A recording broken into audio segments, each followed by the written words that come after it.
Bon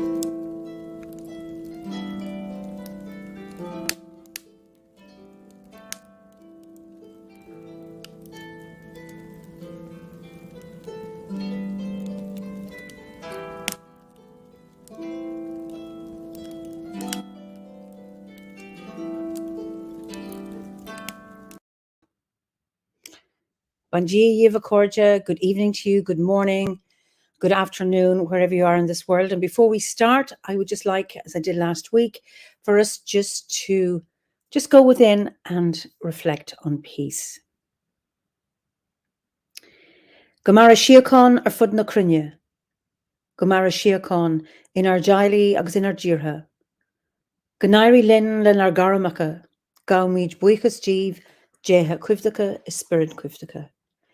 May peace prevail on earth, may peace prevail in our homes and in our countries. May our missions be accomplished. We thank you, guardian spirits and guardian deities. I'd like to read a poem by John O'Donoghue for peace. As the fever of day calms towards twilight, may all that is strained in us come to ease. We pray for all who suffered violence today. May an unexpected serenity surprise them. For those who risk their lives each day for peace, may their hearts glimpse providence at the heart of history. That those who make riches from violence and war might hear in their dreams the cries of the lost. That we might see through our fear of each other a new vision to heal our fatal attraction to aggression. That those who enjoy the privilege of peace might not forget their tormented brothers and sisters. That the wolf might lie down with the lamb, that our swords be beaten into plowshares, and no hurt or harm be done anywhere along the holy mountain. So thanks to John O'Donoghue. So you are all very welcome today. Banachti Lo Eila Porrick. Happy St. Patrick's Day to you. I don't particularly suggest, I live in Ireland, so we can't avoid it. So anyway, I'm sure many people are celebrating it all over the world. Just to say hi to you all and welcome. Thanks, Ferdiad. Yes, much needed peace from South London. So Yvette from Florida, it's lovely to see you. Poppy again. I don't know if you're in Crete or in the UK. And Floriana Ciao in Berlin. And Florbella in Portugal, lovely. Mrs. Joe from Scotland, lovely to see you all. And Janet and James from Illinois. Julia from sunny London. It's been sunny today. It's been so lovely to see a completely blue sky. And Linda, well done. You're up again. Linda from Norfolk Island in Australia. That's wonderful. So John from Slough and Alana from Cork. Stephanie, hi from sunny Utah. Lovely to hear that. And Hugh from Taiwan, lovely. And Philippa and Red Wing from Edinburgh. And Deborah from Sydney. I had off to you again for getting up so early. And I just love that name, Hazelnut Herbs. Hi, everybody. And John from Arden Merkin. Just lovely to see you all. And I'm just going to bring you over to my guest this evening, and we go to the UK. And I'd like to introduce Mark Buxton-Kelly. Mark, it's just so lovely to have you. Thank you. It's lovely to be here. But then again, every guest probably says that. They're very nice and polite, and you're polite too. Thank you for saying that. So I know, given that we started off with peace, because at 8 p.m. every night, with I think people in the rest of the world, just stopping for a few moments to reflect on peace or say a prayer for peace throughout the whole world. And I know you do it in sign language. So yeah. Would you like to do it just before we start our conversation? I'm going to do English supported British Sign Language, or the other way around rather than full British Sign Language. My daughter's deaf, so I'm learning still. I'm not fluent, so I'm just saying this up front in case there's anyone out there who wants to get in touch afterwards and say, you don't do it like that, you do it like this, I'm willing to learn. But for the time being, I'm just going to back up a little bit so you can see my hands. Yeah. No, that'll do. I'll pick the chair up in a minute. So I'm going to do the peace prayer. Slightly different from the one you've just done, but one that most of us will know. So, deep within the still center of my being, may I find peace. Silently within the quiet of the grove, may I share peace.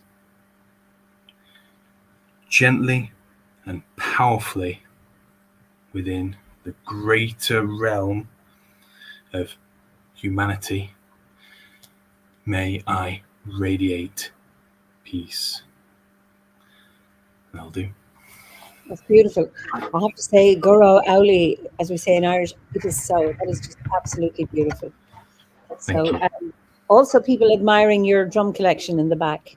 Oh yes, yeah, we've got a range of two of mine, two of my wives, my wife's rather.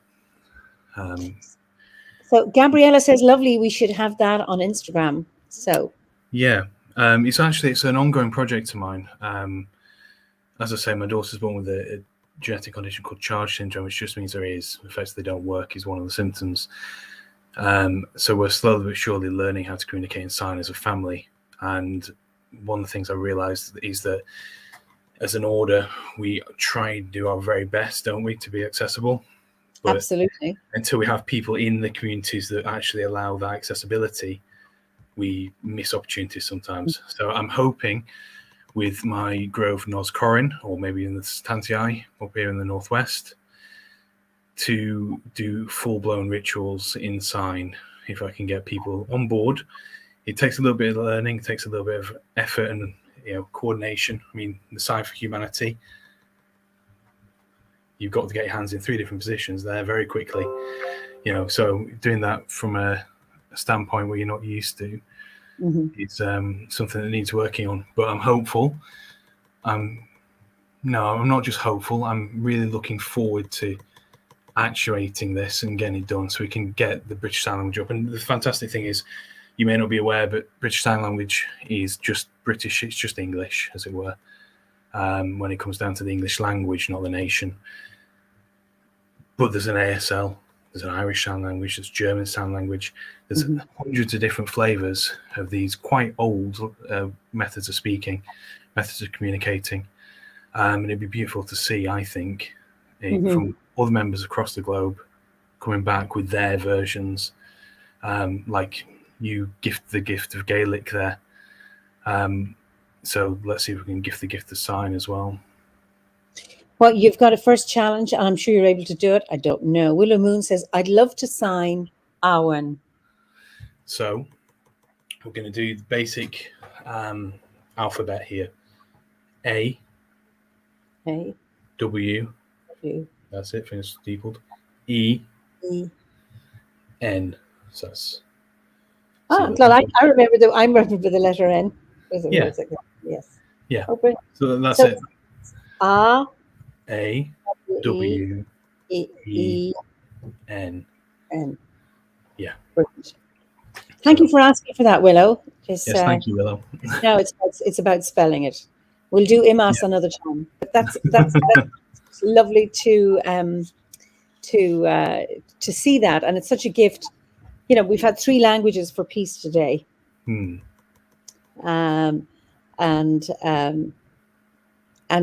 obviously when we've had people from different languages just as viewers thinking of peace in their own language too, which is beautiful. Tell me, you're in Wigan, so what's Wigan like? And I just want to say, Ferdy had said his attention was drawn not to your drums, but guess what? Your swords. Oh yes, the Celtic replica broad leaf sword rather. That's from a little shop in Beaumaris, actually. They do have a few other handmade items there.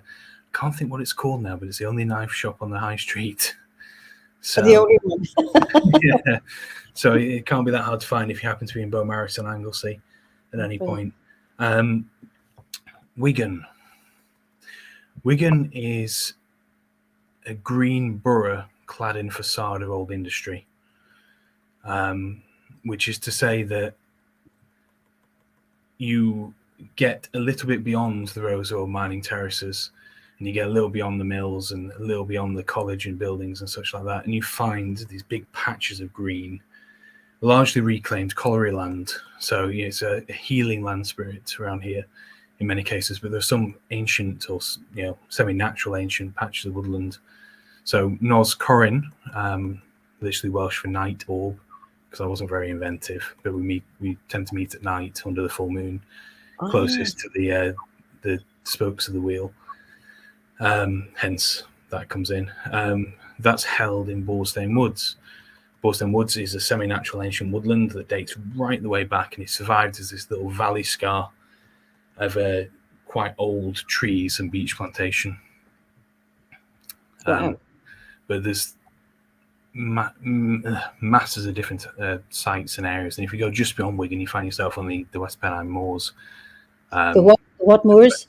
The West Pennine Moors. Okay. Landscape just before them. So we have Anglesart Moor, for example, that has 186 suspected Bronze Age and Neolithic sites on it. Ooh. That's just one of our moors in the local area. So. Wow. Absolutely. Yeah, quite lucky in a way. Francis Joy used to go to Wigan Casino dancing in the 70s. And if I remember, Francis is in Finland. Really? Yeah. So, well, I've never been to Wigan Casino. I think it may have shut before my time here. Certainly my time as a legal adult. But so I take it wasn't a gambling casino, but disco. There was a disco. Yeah. Okay. Yeah.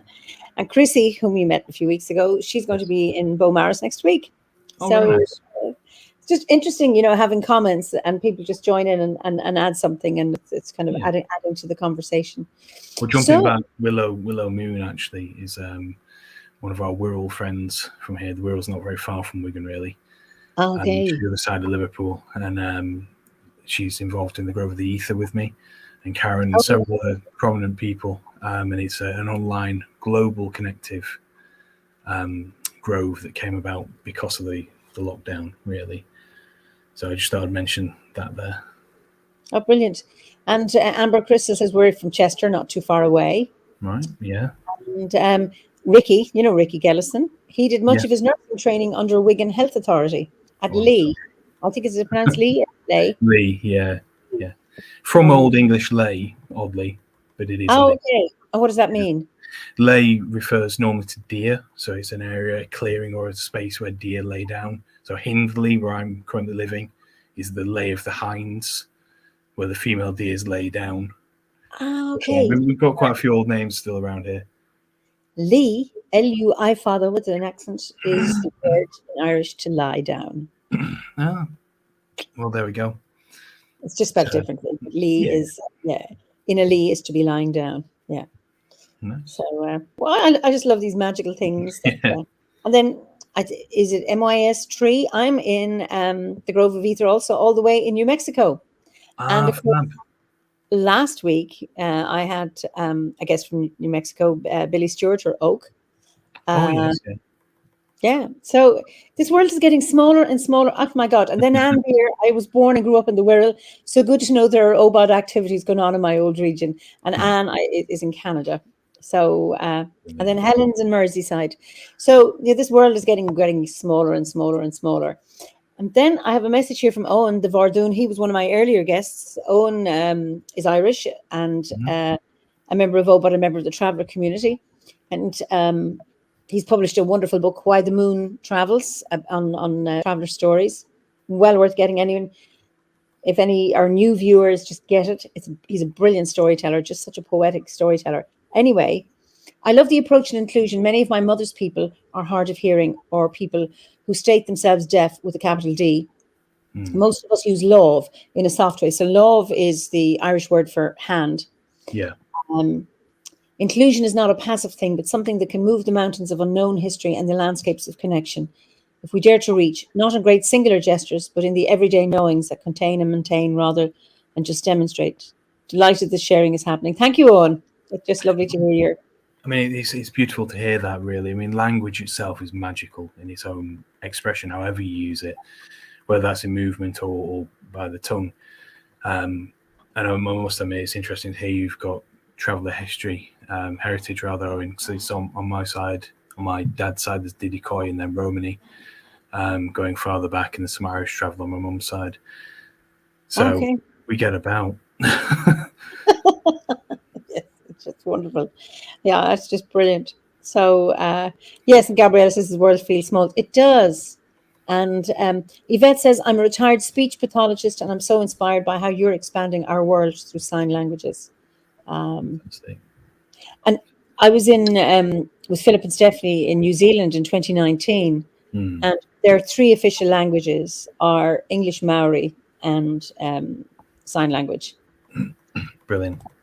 And, you know, I hadn't heard that from another country saying that. You know, they say, what is the official language? Well, it's French or whatever it is. And it's just lovely to, you know, that it's there acknowledged actually in New Zealand. It's wonderful. Yeah, it is. And I'm hoping that Britain's moving that way. There's been some fantastic little campaigns being done over the last few years to try and get sign language in various guises into schools and into a GCSE, I believe, which, you know, would have helped me an awful lot if that had been there when I was a bit younger. Well, half my age, rather. But, you know, a bit younger. Oh, wonderful. So, and just Francis comes back. I always thought that so many people went to the casino because dancing for 8 hours overnight had a very shamanistic element to it. People seeking ecstasy in different ways, a lot using substance to find the bliss many adepts true to spiritual practice experience. Much later, I could see how such a place could have been seen as a kind of substitute for the alienation from our native shamanic traditions. Dancing for 8 hours was a way of traveling for so many. Yeah. Yeah, I can hear that. The body's beat as opposed to the drum. That's right, yeah. Yeah. It's beautiful. Fantastic. So, anyway, what's your landscape like? So, our landscape is wet. That's probably the easiest way to say it. It's riddled with mines. Yeah, similar in many respects. When I travelled over there a few years back, I must admit I noticed it was just as green in various areas and just as boggy. Yeah. But wet is a defining feature. We're full. Let's see. If we look back historically, would be a landscape of wet woodland, of alder mangroves and hornbeam swathes and such like that. But for the most part, nowadays we're clumps of wet woodland with clumps of tarmac. With, like I mentioned earlier, there's quite a lot of areas that are reclaimed land from open cast mining and such like that. Wigan's quite rich in coal, or it certainly was rich in coal. It's quite close to the surface in a lot of places. So a lot of our areas around here are rewooded. You know, they're quite young trees. We have the occasional mature elm, which is quite unusual in England, for the most part, because the boring beetles that not boring as in unentertaining, but the boring beetles as would like to infect it. Trying to think how I'll say it. And then we're a valley in Wigan, really. So we are full of the occasional Roman roads leading outwards towards Preston and the moorlands up there. But mostly it's wet. At least you don't. Yes, it's what to say. At least it's wet. You have water. Yeah, we definitely do. It's thick clay over sandstone in a lot of places around here. Okay, so tell me, what brought you to Druidry?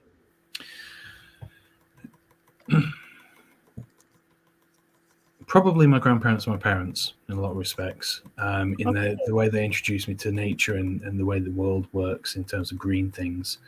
So childhood experiences of planting, of opportunities to whittle and play in the woods, probably set the base stones quite keenly there. My mother's a little bit of a hippie at heart, so she'll probably hate to hear this being told. But she would stand with her apple trees and thank them. And she would, thank the raspberries and such like that when we went to go and pick them from the wild clumps and forage. So, like a lot of things in my life, it's vaguely food related. Can you grow it? Can you eat it? And that brings in other interests. And then from there, at the age of about 13, I decided I wanted to see what religion was about, really. So the Gideons had been around the high school and giving out free Bibles. So I read it cover to cover. I thought there's some good bits in there and some bits that, I just don't gel with. Sorry if you can hear banging, that's the children upstairs. Don't worry. Rapping. But so I started looking further afield and started looking at things like the Quran and started looking at other texts, Bodhisattva and such like that. Found my way into meditation and Tibetan Buddhism, not as my own faith, but as an exploration. And from there, moved into more shamanic practice. And through that, discovered animism, and then inclusive animism, started making friends in the Bain community in the Northwest. We were quite fortunate to have a couple of shops and spiritual persuasions and a few active groups, including a cover near here and such like that. So through Wiccan High Priestesses and a friend of mine, Gary Armstrong, who runs OBOD Friends on Facebook. He's the administrator. Yeah, really good bloke. So he invited me along to the Stantiade Grove at one point, which is based over Manchester Way, Eaton Park. Oddly enough, he couldn't come that time, so I ended up there on my own, thrown in at the deep end and thought, I can get on with this. And that's how I sort of stumbled into the order. Wow. Wonderful. Yeah. How long ago was that? Let's see. I think I joined the order when I was 22, 23. So that's 13 years ago. Okay, great. Yeah. So, that sounds about right. Wonderful. So, how your journey? You've gone through all three grades. I know that because I met you through Gorset. But what, in terms of your journey, what impact would you say your journey through the teachings has been for you? Like you say, I've gone through all three grades, and there's quite a lot of teachings there to unpack. I think from the Bardic, it was in some ways starting again for me, because I'd already been experienced in playing around with witchcraft and the occult and Goetia here and there and stuff like that. So it was starting again, but relaying it as blocks of psychology. So discovering deep depth in the small things in a lot of respects. Certainly the triads helped in that respect as well. With the ovate, that was sort of me coming back into where I'd already found myself in a lot of respects, with divination, with picking up bits of dead things, and herb magic and stuff. That took me back to my childhood of the herbal teas and such that I used to make with my parents. And then with Druidry itself into the Druid grade. So I'm talking into my cup.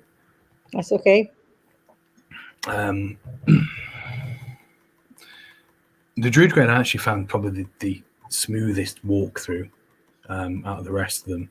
And I think it was just one of the magical things about the OBOD teachings is the deep synchronicity that they seem to evoke. Yeah.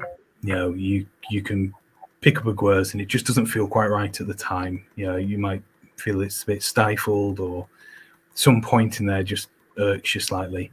Yeah. You put it down, and 3 weeks later something happens and you pick it back up and you go, okay, fair enough. I think the Druid grade had less stifle points for me in that respect. And it really allowed the expansion of the depth of thought in that respect. So one of the things I'm always called back to is that Druid prayer for peace. in that respect. And I think that's one of the biggest impacts that overall the training has had on me, is that awareness of peace, not just as in a stillness, but peace as in actually being the peace, wearing the peace, pushing the peace outwards. Peace as a force in that respect. So in many ways, that is probably the biggest teaching of all that I've took from it, and that's probably impacted my life as a parent, as a trainer, as a conservationist and ecologist. That's impacted what I do and how I do it, and looking for the deeper connections that actually define what peace is. Because peace, the dynamic flow of things in that respect, without the chaos behind it or the disruption behind it, or at least mitigated disruption. Peace is not passive, it's active. Yes, exactly. The decision. Yeah, the decision to be peaceful, without necessarily being pacifist in that respect. So, does that answer that question? Wonderful. Just absolutely, and we're going to come back to that because there's layers and layers and layers. Jennifer says absolutely, peace is active. It's a verb, or should be. Just somebody asked you about Wigan. This is Helen Ratcliffe Wallace. Do you feel your local land, Wigan, Treff Wigan, I don't know what Wigan, has called you to practice Druidry? In some ways it has, and in some ways it hasn't. And I'll clarify that. I was actually born over in Wakefield. So I'm a Yorkshireman raised in Lancashire. There's an old adage about that, Yorkshire born, Lancashire bred, strong in town, thick in fed. You were saying that very quickly. So born in Lancashire. Yeah. Born in Lancashire, Yorkshire born, Lancashire bred, strong in the thick in fed. Oh, strong in the arm and thick in the head. As many older Wiganers happily told me. It's still a well-known phrase, seemingly alive and well. So I spent quite a bit of my youth really sort of not being a Wiganer, trying to sort of not accept that in that respect. And, it's just one of those youthful defiance things, I think, more than anything else. We define ourselves by what we're not more than what we are half the time. Can't wait to get out of there. Yeah. Yeah, exactly. But I think as I started exploring the wider landscape of Wigan and learning its history, it became less a town and more a land. And I think in that respect, there's certainly been aspects, that I've had deep ritual experiences in and around the Wigan area. I had a bit of a calling to give service to the community in that respect, and started something called Witchish Walks. Quite a few years back now, and I've just started it back up again after the lockdown and after being a parent, and my needs as a parent needing to change priorities as such. And they were Wigan focused, primarily the Wigan borough focused. And they were nighttime walks without torches, listening to the flow of the land, with a small ritual fire at the end and an ad hoc ceremony depending on who was there. Beautiful. So the land definitely starts to speak back to you that way when you start treating it as something to learn from. So yeah. It's lovely changing your relationship to the land that you've been brought up in, rather than, because I know, like, I live in Kilkenny, it's wonderful, but my daughter says, "Oh, I want to leave. I want to go out and get away." And I think that's really, really important to get away, and then you can come back and appreciate it in another way, and to be able to change your relationship to Wigan. I think Wigan is quite magical, and I mean, for so many people having nighttime walks, I mean, your experience at night is completely different to your experience at day. Drastically. The smells, the sounds, everything is different. I mean, I've been blessed to have quite good night vision. I can see quite well. Given a small amount of time, I can happily skip along the paths and avoid logs and angry squirrels and whatnot. But the process as well of guiding people who don't see as well and teaching people how to see in the dark. 'Cause half of seeing in the dark is knowing what things look like in the dark. Yes, and what they don't look like in the dark. It's recognizing the shape of something before it becomes something itself, if that makes any sense. Yeah, absolutely. I love walking in the dark, so I understand that. And when walking in the dark with people, I said, please don't turn on your phones because you're going to ruin my night vision. Then I can't see anything. And it's like, wait, just give yourself time to immerse yourself in it. And I wear glasses. I can't wear glasses out in the dark because all I see are the frames, and they just block my vision completely. So I take them off, and I see much, much better without them than I do in the daytime, when I need them in the daytime. So it's just fascinating. Just somebody wants it. I want to come back to the Gwers. Just Hannah has a question for you. Do you think the reason some Gwers irked you because you haven't been spotting the signs? I think sometimes that's the case, and sometimes we have to look at our life experiences.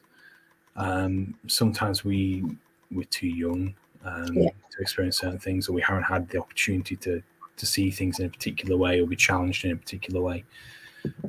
Certainly the older you get, the in my experience at least, the more those things become obvious because you have more data to loop back into what you've been doing, what you see. You've got more ability to pattern spot because you've been through the patterns before. I completed my Druid grade when I was 29, but I'm under no illusion that I've taken everything I can from it, and I will be going through it again. Certainly I plan to go through it all again, give the kids another couple of years to get a little older, and then I'll go through the Gwers again. That might not be the only time I do it again. So was I not spotting the signs, or had I not been exposed to the signs yet? I'm not entirely sure. Probably a bit of both. Sometimes it's just not the right time. And then it is, and no other reason. That it's just that. And so you got a lot of people here loving the darkness, which is good. The magic of the darkness. So you're witchy. I know you call them witchish walks. So why do you call them witchish walks? Well, because my own path is witchish, as it were. I work a lot in folklore and folk magic and such, as well as the animistic side and the druidic side. And because we are fortunate in a lot of respects to have an absolute melting pot of different pagan paths up in the northwest, and people who go on those walks they're looking for something different. They're looking to connect with others who are similar but might be different. So we've had Masons, we've had Druids, we've had witches, we've had Wiccans. I've had a vicar threaten to come along once or twice. And that's working with spirit, whether you see it as a master spirit, a deity godhead, or whether you see it as an infiltrated Jehovah style spirit. It's not my place to call you out on that in any respect. If someone is witch-ish, they have an inkling for the depth of magic, they have an inkling for the connection, they have an inkling for the spirit of things, then they're welcome. Okay. So, and they're not tied in? No. It's always a loose group of individuals. And you come along, you take your own responsibility. I always, rather than giving a health and safety talk at the start, I point out that it's a free walk and you're here of your own accord. And I do have a spade in the boot if you fall down and can't get back. But, say that again? I say I do have a spade in the boot. If you fall down and you can't get back. But dark humor brings people's attention home. I bet it is. Oh, that's just absolutely wonderful. So, and how often do you do those? It used to be every third Wednesday of the month. But like I say, I'm starting them back up now. And I'm hoping to do a few nighttime walks this year as the season goes on. One of the things that's stopping me at the minute is we're waiting on my disabled daughter having a surgery to fix her dysplasia of the hip, which is going to see her in a cast for 3 months and extensive physio after that. So we've been waiting for a year and a bit now for an appointment to actually appear, so we can do that. So things have been on hold a little bit, and I've thrown the pandemic as well. So I'm hoping to get back to doing nighttime walks, but as it stands, we're doing one a month. Every other one is a family friendly, so accessible, fully accessible, family friendly, accessible path walk with more nature lore thrown in and such like that, because you can see a bit more, and you get a joint visual memory set in. And then every other month to that is a trudge over some moorland or up a hill or down a valley to off the path, as it were, to see what we can find and see where we're going and just experience the journey on its own. So the next one coming up, for anyone who's in the area, like I say, it's entirely free and everyone's entirely welcome, will be across Anglesart Moor. I think it's the 25th or 26th of this month. And it'll probably be a 6-7 hour walk, looking at reading the landscape and ancient things. That sounds I would love to go myself. Fortunately, Wigan is just a little bit out of my reach at the moment. Anne Beer says, Mark, your openness to different religions and spiritual traditions is inspiring. Thank you. And Willow is just a bit query. She's only a spade in the boot. So Willow Willow and I have met several times, and Willow knows I have what I call breaking an entry bag in the boot, which is not breaking an entry bag per se for that reason, but it would look like it to any police officer who pulled me over. The one defining feature of that would be the bill hook in there, which is a curved woodland tool. Yes. Then it's all related to my work. Of course. Of course. Anyway, there's lots of good wishes for your daughter's surgery. So, thank you. That's really, really lovely. And I know from having been with you recently in Wales, intrigued the amount, while we were sitting in group, you never stopped. You were always making cord, doing some knitting, crocheting stuff. Yeah. So can you just talk about what informs that? Because you were making cord from formium and also the other one, the other plant. It's gone for me. Cordyline. Cordyline, yes. And they also used some yucca that I found in this street plant pot in that weekend. So I've got a basket of interesting things, as you suggested, effectively, of things I've made and stuff that I can just show certain items of. And there's a couple of things inform it. One is because I have a busy lifestyle, and there's always someone who needs something. So I'm just going to give a shout out to my beautiful wife at the minute, who's getting the kids to bed for tonight all on her own. We've got 4 of the little blighters, so they're not always cooperative. I had 2 of them myself. Yeah. So I like to do things with my hands, and that sounds wrong, doesn't it? But I like to do things with my hands that keeps me busy. Busy of hand, and therefore a bit more stiller of mind. They say the devil makes work for idle hands. So if I make the own work myself, I'm not deviling myself in that respect. It's something I can pick up and put down, but it's more than that. It's giving me the piece of motion in that respect. The consistency of creating something and learning something and feeling through. I'm going to go off on a slight tangent here, but if everyone just holds their hands up for a moment, touch your fingertips to each other, just gently, just lightly, and bounce them, you sort of created like a little echo in your own sensory perception, and it dulls a little as you go on. But then if you stroke down your palms, just with those fingertips again, your hands are so rich in nerves that literally, when you've got a craft down, everyone will know it from having seen their grandma or perhaps themselves sat there clickety clacketing with the knitting needle or crochet hook, and they're chatting away, not looking at what they're doing. That's right. You know, and it's the hands are doing the seeing for them, and the hearing for them, and the feeling for them, and such. And we're a species that, you know, our hands are one of the primary features of our evolution. You know, without our hands working the way that they do and feeling the things that they do, we would have no artifice.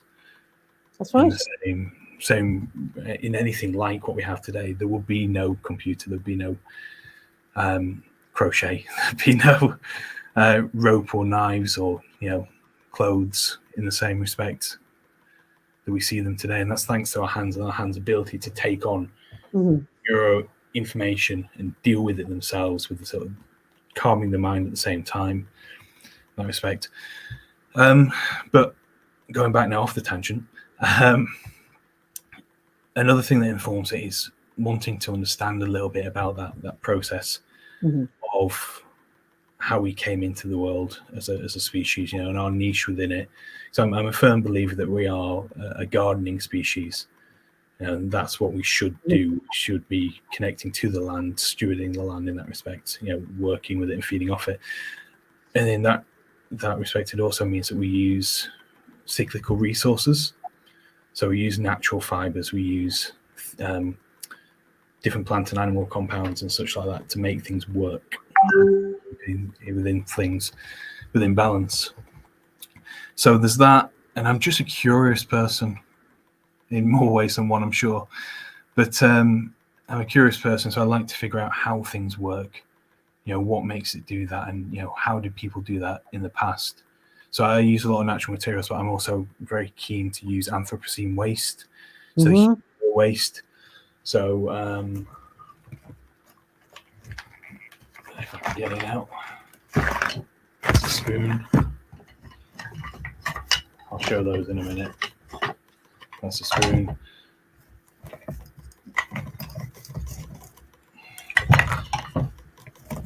So, for example, everyone's probably familiar with baler twine. It's a plastic that's endemic to the world at large, and it doesn't rot. I've seen 50-year-old stuff in the middle of ancient manure heaps, and I've been digging through them in the past. But they make little baskets. Wow.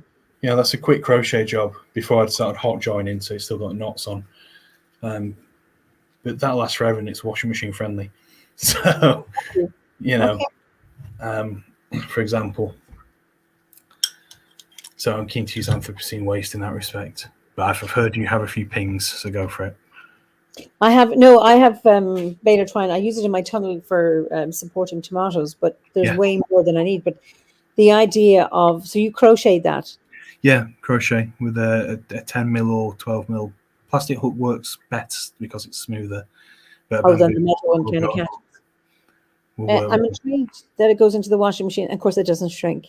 No. And because I know you were making a basket also from old t-shirts, old polyester t-shirts. Oh, you've it finished.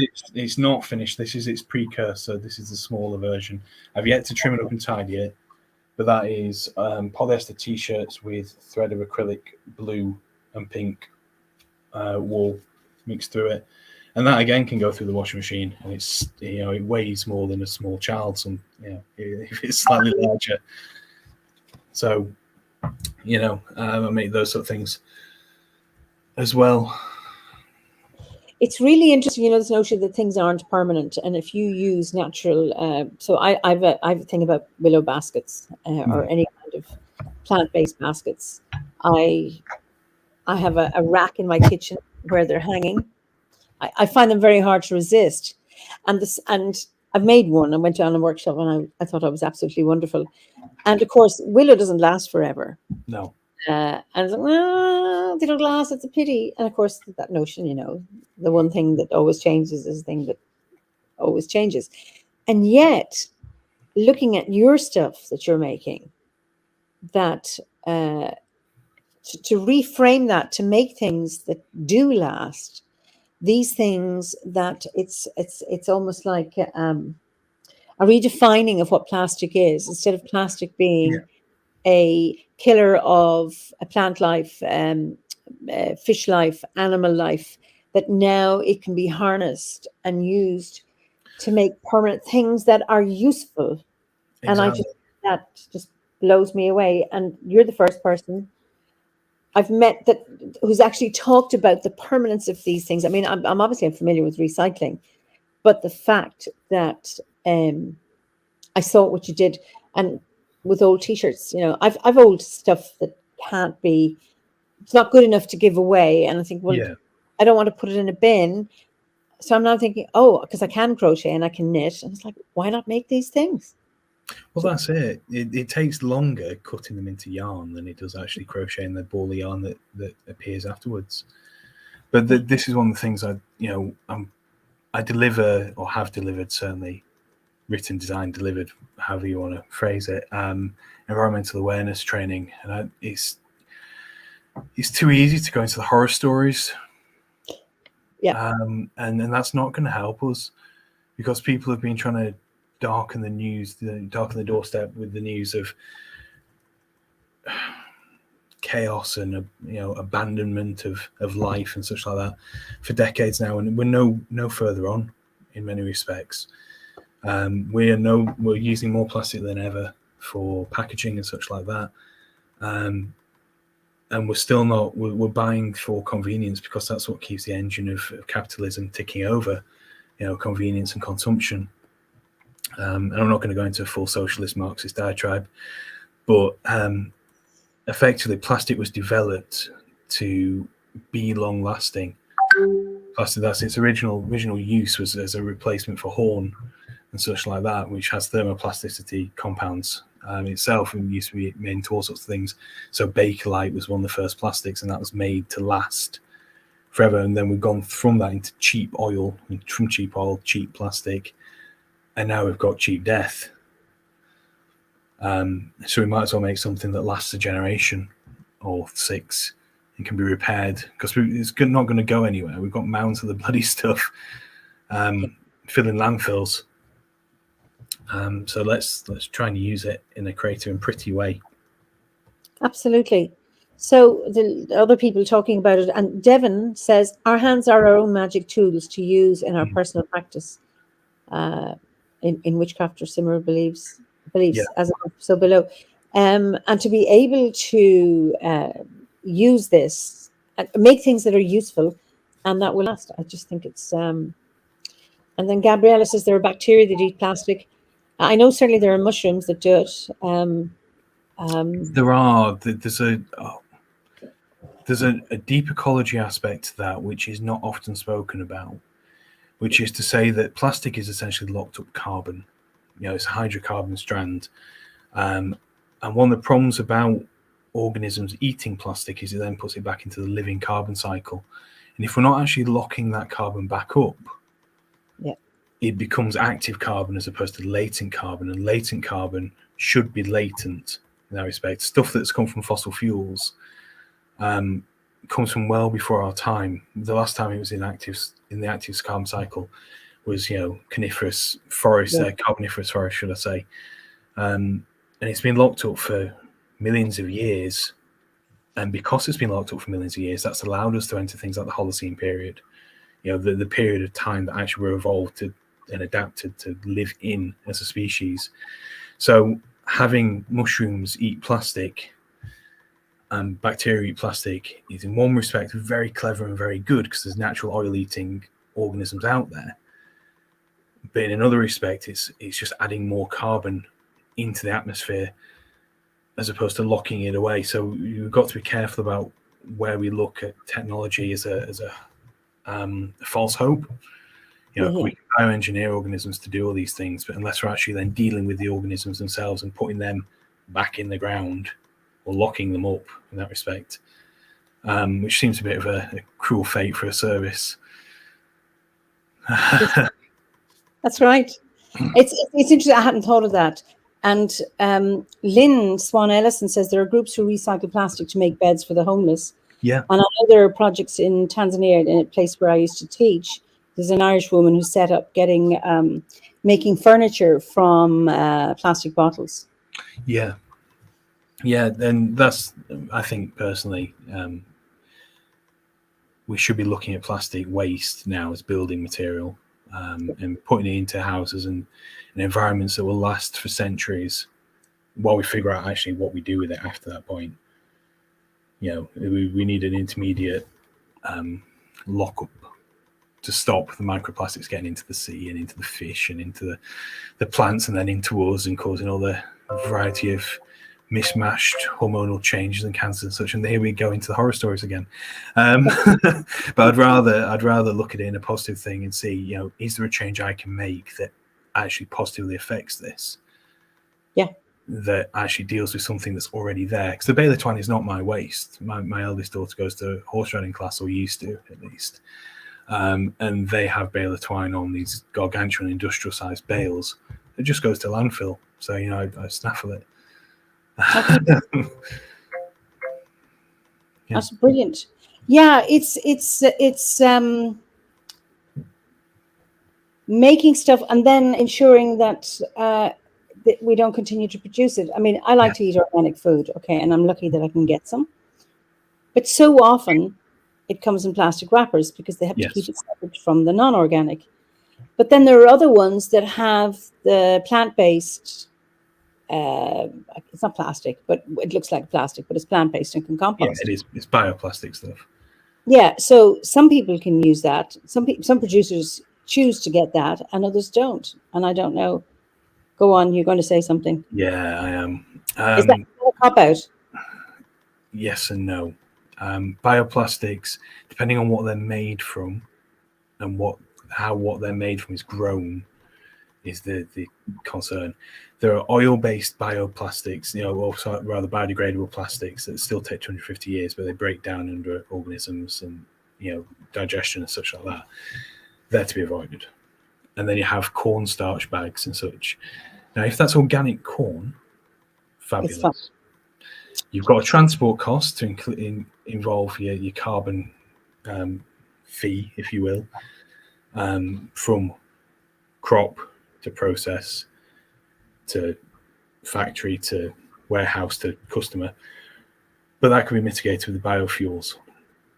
But like the same with the bioplastic, if you grow your corn that you're making your cornstarch from to make your plastic bags from in a non-organic manner, then you've got an oil-fueled fertilizer and pesticide industry. It really is a tricky minefield to navigate, and that's why, like I say, I'd rather look at it, say, is there something I can do to positively affect this? Like, say, use less plastic, overall compost the plastic that you get, because it is a better option. Because you're still keeping it within the cycle, but presuming that just because it composts, it's a good thing. Like with the plastic-eating bacteria, there's a balance point to hit. And there's only so much we can do as individuals, but doing a little bit of something is the most important thing in the first place. Yeah, I often wonder because, you know, I'm my friends laugh at me for we put all our recycling, the bin that collects puts plastic, paper, tin cans, everything in the one thing, and then they sort it later. So then it needs to be clean so that you don't want to contaminate the paper. So I make sure everything's washed and dried, and I get teased at, and they go, well, you know what? How do you know it's even going to be recycled? How do you know it's not going into a landfill someday? And I don't know. And all I say is, I'm doing something. You'd rather be part of the solution than part of the problem. Or part of the attempt at the solution, even if I'm not actually changing it, rather than saying, well, what the hell? I'll just throw it all into my landfill and burn it in the front garden. Yeah. So, but it's that thing of like, so often it's left to us as individuals to make changes, which I think is important to do things at an individual level, but there also needs to be done at a systemic government level. Exactly.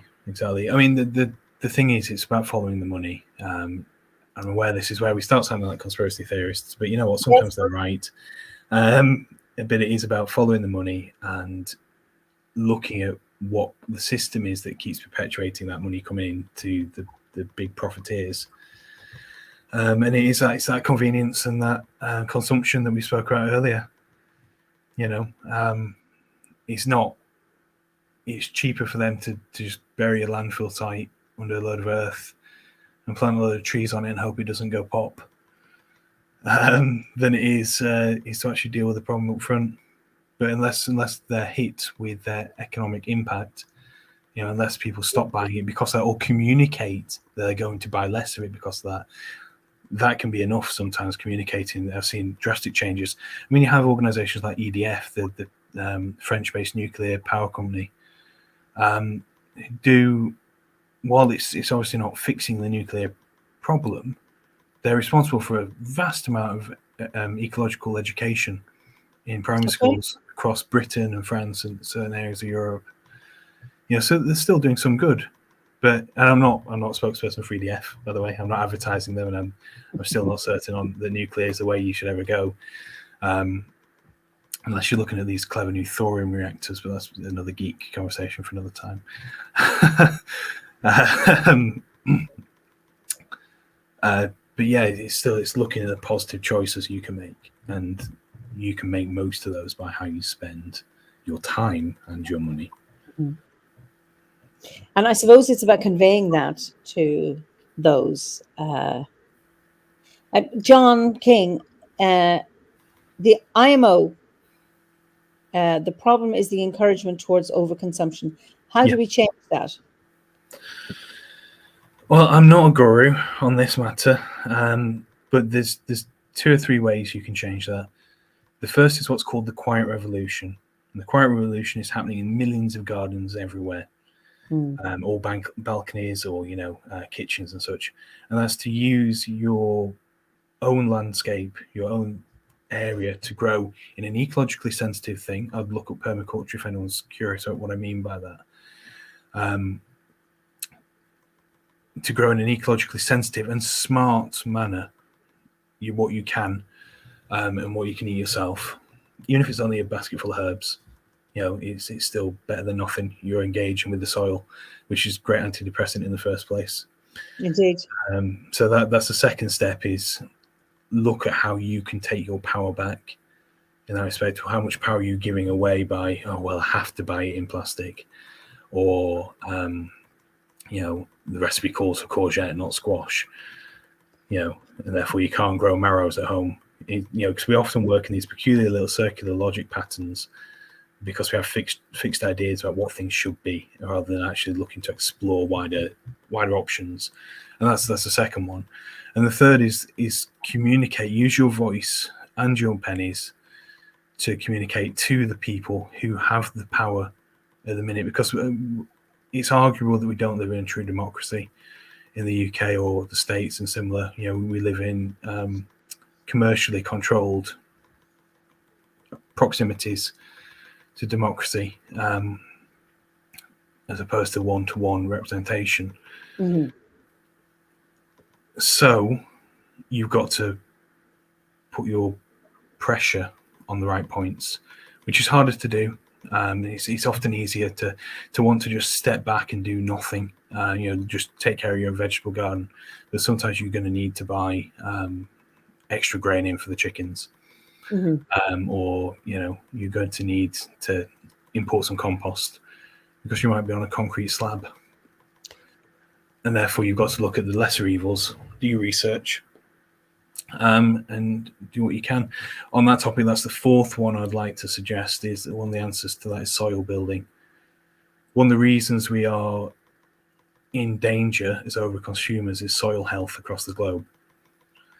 Something like, I might mishmash my figures here because it was about 4 or 5 years since last research this for a talk, but it's something like 60 to 80% of our current field agricultural system that's tilled have less than 40 harvests in them left. I know it's pretty terrifying, isn't it? Under the current chemical systems. But that's only because tilling exposes organic matter in the soil to ultraviolet from the sun, burns it up, turns it into carbon, puts it into the atmosphere, into carbon dioxide rather than puts it into the atmosphere.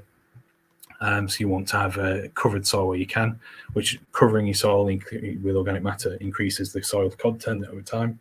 Excuse me. And because the oil-based chemical fertilizers eradicate the chemical warfare that actually happens in the soil that's important for life. That sounds peculiar, I appreciate, but just repeat that slowly. So I won't. I'll expand on it slightly instead. In soil, you have microorganisms of many different flavors, all taste like soil to us because we're not adapted to licking soil organisms. But some of them are anaerobic, some of them are aerobic. That means they need oxygen or they don't need oxygen, respectively. Well, I've just done that backwards. And they go pulses.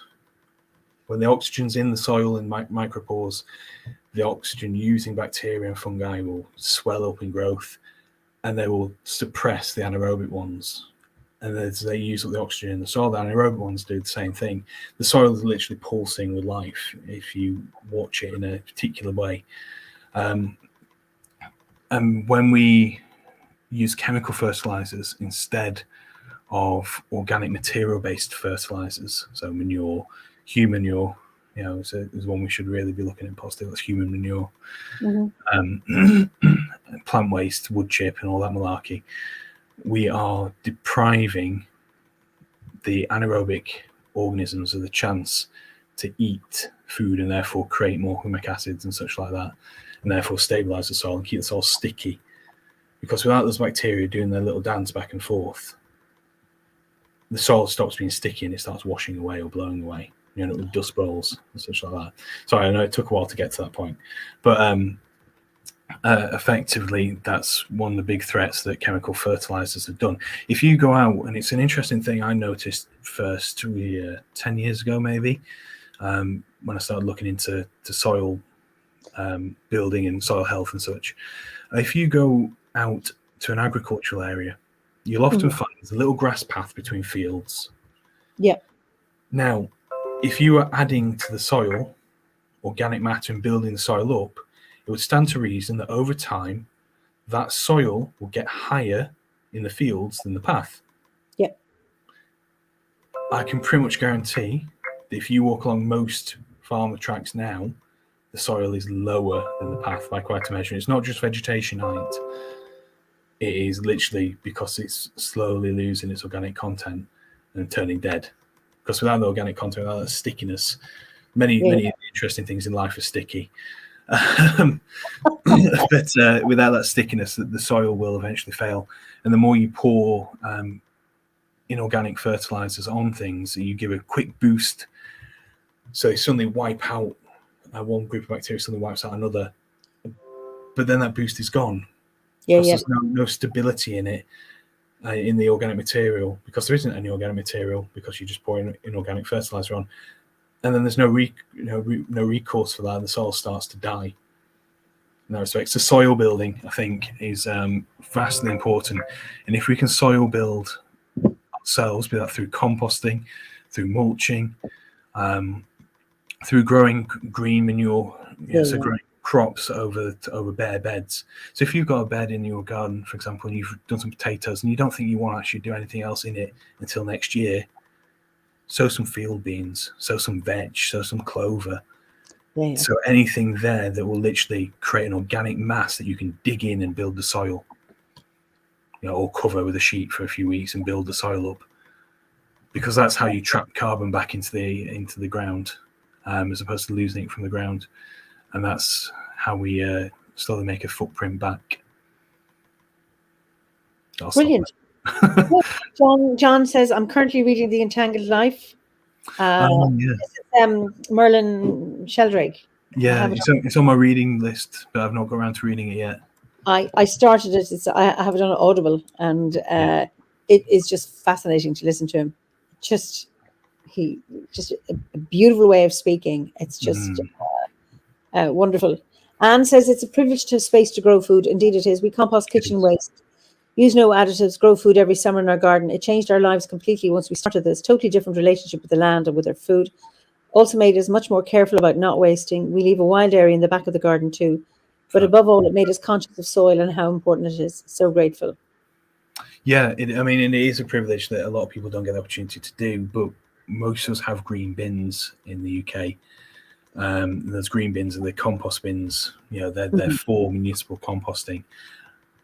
And it might sound peculiar, but make just simple things like making sure your food waste, your tea bags, hopefully non-plastic coated ones, things like that go in a kitchen caddy that you can tip into your green bin.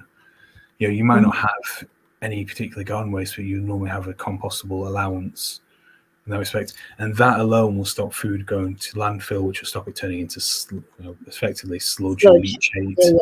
And then methane, which is 4 times more damaging to the environment than carbon dioxide in terms of global warming and all that malarkey. So it's a positive change you can do. You might not be able to do anything but grow a bit of cress on your windowsill every now and then, but that's still worth doing. I'm noticing, I was in a garden centre today to get some pots for our equinox ceremony on Sunday, and I was looking at, I don't need them because I've land. I've never had good luck. One year we grew potatoes, and there were a few years we tried, and it was a disaster. I don't know why, so I've kind of given it. But they have these little sacks that you can, even on a patio, or on a tiny, you could do it on your front doorstep if you had one. These little sacks that you can grow potatoes. It's small and simple that you can have, a whole summer of potatoes. It's just, if you're not like me, if you're lucky. There's 2 things I want to say to that. One is don't buy the sacks. Instead, reuse a reusable carrier bag. In particular, the heavy duty fabric plastic. Roll it down halfway. You can roll it back up. Put a couple of holes in the bottom if you need to. Save yourself some pennies and save the extra gratuitous amount of plastic that sacks are making. It's a great idea, and you're absolutely right. That's fantastic to do, but you've probably already got something that you can use to do that, and that minimizing your footprint is quite clever. That reminder, Mark, that's what's really important. Is kind of you think, oh, I need to get one that looks like this, rather than actually loads of stuff to do that. Zane says, I'm curious to know if anyone has read this book, The Druid Garden, Gardening for a Better Future. It's by Luke Eastwood. It was reviewed in, maybe 2 years ago in Touchstone, and Luke is a member of the Order. I don't know if anyone's read that. I think I've got a copy on my bookshelf, but I've recently gone to Audible rather, because I don't get the time to sit down and read, so I have quite a large pile of books. I used to be a bit of a purist when it came to, like you say, you need to get one of the things that looks right. With books, it's like it smells right and feels right. But now I listen to things when I'm washing the dishes. That's my reading opportunity. So I think he's sat there waiting to be read. Yeah, I'm the same with Audible. I've found I'm actually getting more access to. I mean, I won't listen to Audible to fiction. I to have my physical book for fiction, but for nonfiction, I'm actually getting through stuff because I'm doing something else, and I've managed to train my attention, because often I'll hear something and then I'll go off. Somebody taking a tangent. Where if you have a physical book, you've still got the page open. But I've learned now you can actually play back to remember or to find the place where you wandered. Drifted away. Learn how to train myself, and I find that really, really useful to get all of that there. Yeah. Sorry, the other thing I was going to say about potatoes is you probably suffer with blight or drought. It may be drought because I had no blight. It just didn't grow. It didn't come up. If you look at Thompson and Morgan is a plant and bulb supplier. If you look at their varieties, God, I'm stopping speaking now, aren't I? Varieties like Sarpo Mira, SARPO space MIRA, and there's another Sarpo Exona, I think. They are the essentially main crop. So the longest cropping ones that you'll get, they're tall, they're sturdy, they're blight resistant, and they do well from drought, in my experience. In containers. So try those. They're quite flowery potatoes as opposed to waxy. But have a look at them and have a look at some of the more modern Sarpo varieties. Okay. So they're not genetically engineered, they're just well bred.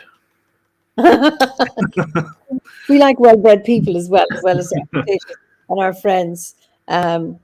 Adrian Rook is here, very knowledgeable chap. Great tip with the spuds. Thank you. And it's funny you mentioned flowery potatoes, because I grew up with, where my parents, potatoes had to be flowery. There were conversations about potatoes, serious conversations about potatoes. Now, my parents didn't grow them. They came from agricultural backgrounds, but we lived in a town and they didn't do it. But potatoes were serious. From the Peruvian Andes to us, vastly important agriculture. I was in Peru with my Howard and my kids, 2009, and I was just blown away by where the potatoes grew, up in the Andes, you know, were no trees, very, very cold. And you know where we keep potatoes in the dark, so you don't get they lay them out to dry, and you get all these long purple ones, tiny ones, all sorts of shape that if just incredible potatoes. And funny, they don't eat their skins. I didn't eat skins growing up, and now I do. I never peel the skins. No, I don't know. The thing we say, oh, the best bit is under the skin, but everybody still peel them. You know, like, you know, the theory, and you say, yeah, we're doing that, but we're not going to do it because it's not nice. But I don't, even on mashing potatoes, I never peel the skins, and they seem to. No, I must admit, I don't. The kids eat them just as they are. On the topic of mashed potatoes, there's a word I want to introduce to you. Go on. It's a Manx word. Manx got the potato at a similar time to the Irish, but the way the spoon stirs boiled potatoes in a pan with some butter to make mashed potato, as was in the past before potato mashers were a thing, it's called tittlewhack. So mashed potato in Manx is tittlewhack. Tittlewhack. Tittlewhack. Tittlewhack. Tittle whack. No. Oh my God. Oh yeah. So it's just lovely. Yeah, it's a word I just wanted to infect everyone's brain with. That's mashed potatoes with Manx. Okay, I think that's lovely. Yeah, I'm sure it's a colloquial version of Manx, but you know, all the same. My daughter loves mashed potato, and I have a sister who cannot stand it. So it's really interesting. And then Tabitha says the potato fields on the Altoplano. My God, I'd forgotten that name, the Altoplano, just gorgeous. And Hazelnut says vitamin C under the skin. That's right. And then Sean Hinchliff agrees with you about your Sourpore Mira being light resistant. Yeah. Okay. So yes, the word for the day, Hannah, simply tittlewhack. Okay. You could make it kind of a term of endearment, my little tittlewhack. Don't tell them what it is. It's or a threat. I'll tittlewhack you if you don't stop that. So I want to thank you because it really impressed me. You're incredibly fit, and for somebody who has 4 kids and a full-time dad and carer and all the stuff you do, and then you go away for the weekend and you show off. You went on a 3-hour hike before we started our morning session. And I remember you the night before saying, anyone want to join you? I thought, no, I'm not a morning person. And how you went off hiking for 3 hours before we started. And you come back with treasures. Yeah, you find all sorts of things when the world's quiet. I mean, I used to, before I had kids, I'd be up and out in the woods quite frequently, 2 or 3 times a week before work. I'd just get up and go for a wander. Or I'd be out late at night, just embracing the darkness with it. So it's not an opportunity I get an awful lot. And it's easier to do in beautiful places. Wigan has its charms, but it's not Penmaenmawr. No. It's not the Welsh coast. Yes. So the first day we were there, I got down to the beach for a couple of hours before breakfast, and had a nosy around, found some bits and bats and some pine needles to bring back for making pine needle baskets when they're dry. Which is something I'm not done yet, but will be doing. And then up on the Penmaenmawr Hills to find the ancient circle up there and the surrounding beautiful ritual landscape, as well as full of tombs and cysts and all sorts. But on the way back, Sasha accompanied me actually. On the way back, we found a horse's hoof. I thought, oh, that's peculiar. So we decided we'd cut down the steep edge just to get back quicker because we were getting hungry after 3 hours. Hiking up the hills as you do. And then a little bit further on, we found the skeletal remains of a horse. So apart from the cranium, everything was there seemingly. So I tied a load up in... This is a water bottle holder, and I designed it with a 6.5 foot strap so I can tie bundles of interesting things to the end. So I tied bundles of bones in that, and it scared the hell out of the local dog walkers on the way back. Human body I see before me. Yes. Banging along on the side of my leg next to a water bottle, a big cluster of bones. So yes, brought horse bones back and shared them amongst the druids. Because where else are you going to find a bunch of people who might want a horse bone in such close proximity? Absolutely. So I got one of the I took a small one because I was traveling back just for room, but it's just lovely. I have it now. I cleaned it and I've been just looking after it now since I'm just so delighted to have it. So I got a vertebra, and it's just that it was really interesting, when you brought it in and you say, I have these, and the excitement of everybody. Yeah. What a bag of bones. And it's just that magic of finding something like that and really experiencing a buzz or a magic or a connection with the horse. And I'm sure many people, in terms of power animals and things, for many people it's the horse or have some kind of connection with the horse. And it is just so beautiful. Amanda Wolfhard says, I need to go hiking with you. I think a lot of people need to go hiking with you. And she says, this is how I know I'm in the right group. Absolutely. I've got this darker drum up the top here. This is what I call my little pony drum. Oh, really? Yes, because it's made with the Way of the Buzzard folk, Nicola and Jason, who are the shamanic teachers up in the northwest here. Really, really genuinely nice people as well. It's worth checking them out if you get the opportunity to. They run, or certainly did run, drum making workshops, and a friend of mine, Brian, who sadly passed away about a year ago now, bought me a place on there just as a gift. And it's always the hides they use, the horse hides they use are always pet horses or stable yard horses. They've died naturally, or had to be put down, sort of thing. So it's a My Little Pony drum. But the rest of the bones are going to go into harpoon craft and needle holder project. Such.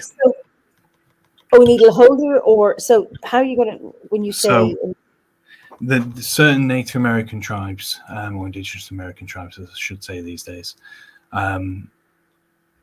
use deer bones with a piece of deer skin or leather threaded through to pull through to hold needles, bone needles in particular. The horse bones are a bit thicker, so I'm going to use one of them ends off to make the needles as a holder. It just stops the sharp things getting in you.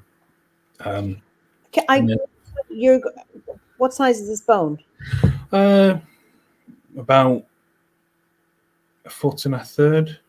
Are you talking about a knitting needle or a sewing needle? Sewing needle, but probably bone needles. So I've made a few bone needles. The only one I could find recently is this one, which I made for thick cordyline cordage and forming cordage for a lawn grass basket, a coil basket I made out of lawn grass, woven into a rope and then stitched together with formium and cordyline thread. So the sharper versions of these will go inside the bone itself, threaded through a piece of leather. Okay, so inside the bone, so you cut the edge off, so you cut out the marrow or whatever the marrow is, so you've got a hollow structure. Yes. Okay. And then you've got a pull-through thread that's knotted on different ends. So you'll see it. If anyone's curious, I'm more than welcome to follow my Instagram account, Druid of Manannan 1986, where I use it as a photo diary essentially for all sorts of crafty, family, planty, environmentally things.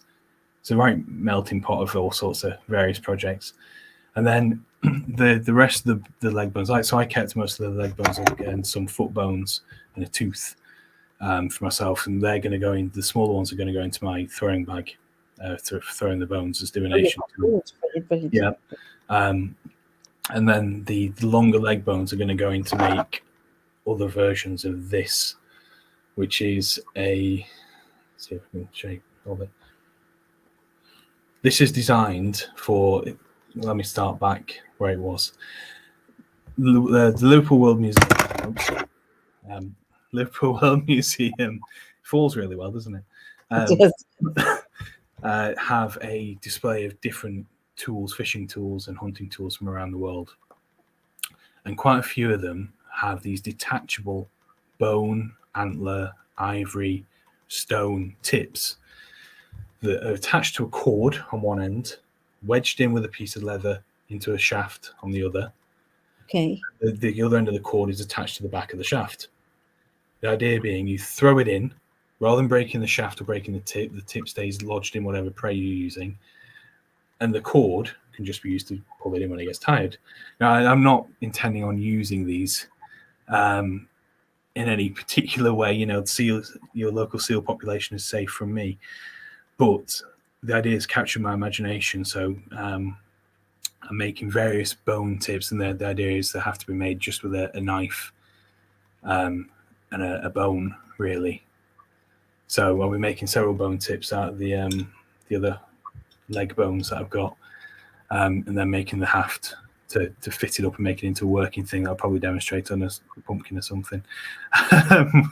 Ooh. And so how do you, somebody wanted to know, how do you, there's loads of interest, people wanting your links, but I think Zane is going to do that. Will you, Zane? What did you say your Instagram name again is? So it's Druid, I think it's Druid _of_ Menanan _1986. Ah, yes. Zane has just put it on Facebook, so you need to go on the OBOD Facebook. Maybe Is that Zana? Sorry. I'll put it on. I'll just put it on the YouTube. So it's Instagram. Okay. Is that Zana? Sorry, ZANNA. .com. Druid _ of Manan. ANNAN. Another underscore. You like your underscores. And sorry. I've got Mama instead of Manan. Sorry about that. To be honest, if people search Druid of Menanan just as words, they'll find me on there. But you're more than welcome to follow. If you do want to follow, please do interact with me, and tell me what you'd like to see or how you'd do it differently, or if you've done it before. Because it's this sort of project. It's all about the learning. It's how can I make use of a waste material, or how can I make use of something that is an ancestral skill, and how can I adapt it to a modern understanding today? It's just 1986, 86. Where is it going? 1986, 1986. This is just to get it on. Yeah. /. Okay, I've just put it up there. Great. And then somebody says, just found you with Druid 1986. Yeah, that's great. So what tools do you use to carve your bone or to drill the hole? Somebody wanted to know that. So, like I say, on this particular project, I want to sort of focus it. I like to use minimal tools where I can, minimal power tools as well. In this hand, I have, as you might be able to just about see, a bit of a shake. I've got post-surgery nerve damage, and it's my dominant hand. So it needs to be something that I can use with that hand that keeps it flexible and keeps it working. That's another reason why I do the crafting. I missed that point earlier, is to keep my hand in flex as well. So I use it's not a Mora knife, but it's a similar knife, just a fixed tang. Rough knife that I can, carbon steel knife that I can use to scrape. I could use stone tips or napped glass for it. That's the idea, but the idea is to presume that one has landed somewhere and one is hungry, and being me would always have at least one knife on me. Okay, yes. Knife wise. So the idea is to use basic single tool technology. So the holes are knife drilled as well. Don't know. So you're just tipping. Oh yes, okay. So they're beveled on each side slightly. Okay. But yeah, so that's what I'm using for that. And like I say, I like the simplicity of that sort of thing. There's no point in overcomplicating things if you don't have to. It's like when you make a spoon. It's an old one. It's a piece of recycled oak cupboard from the local dentist. Believe it or not. Or fallen ash. Oh, lovely. You're going to use a spoon knife for that, a curved knife. Yeah. Because it's just a pain in the backside to make the bowl otherwise. Did you burn it to make any of the bowl, or did you use it? No, I did contemplate doing that, but because the ash was still quite green, it gives off a lovely sweet smoke, but it doesn't necessarily burn evenly when you deal with a log. And the oak was bone dry, being an old cupboard, so That's buckwheat grain is stained that. Oh, okay. Yeah, that's what's the pink has turned to an old brown in that respect. But how long did it take you to do that, to make it? I mean, I've tried. You can start off with to finish them off so nicely, like you have. How long does it take? This one, it depends on the species a lot of the time. So this is one I made for Zan and my wife a little while ago, a few days ago, really. In fact, this is made from a piece of Eimear aquidonta wood, which is otherwise known as New Zealand holly. But I know it's Manx holly because it's where I first encountered the herb, the species. Now it's in the Astraceae family, so it's a daisy. Really, it's a big woody daisy, and this one was well spaltered, which means it got a lot of fungi in it. Yeah. So it was very soft in certain areas. So that's why it's got the peculiar semi-vertebrate shape and such. But that was an evening and a half on that one. Whereas the ash, silly me had left it under a radiator in the log form. So the different layers had dried at different rates, which meant that it's bloody hard work to get the bowl out. The stem, a couple of hours maximum. The bowl on this, oh God, my hand was knackered.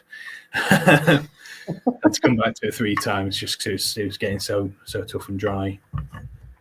But so it really does depend on the wood and how seasoned it is. I've got today I've picked up some hornbeam logs from a fallen hornbeam on one of the projects that I'm working on. Gargantuan tree, and the wood is like butter while it's green. Oh, lovely. Beautiful stuff to carve. So I picked up some more. So I've made a primitive throwing stick out of that that's not featured on Instagram yet. So the throwing stick is, again, not something I'm particularly planning on using, but it's a device used to hunt small game, mammals and birds. And it's one of the most primitive weapons, tools that we have, effectively as a species, found worldwide. And it's probably what enabled us to move up in the world by getting sources of protein and such like that. So it's a spear without a mental head? No, it's essentially it's a kinked stick. It's like a boomerang.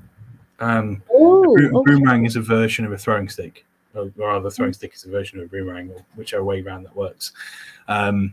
So I've made some of that with some hornbeam, and I thought it was so beautiful to carve. And the tree spirit was just speaking as to what shape it should come out as, because it's so green.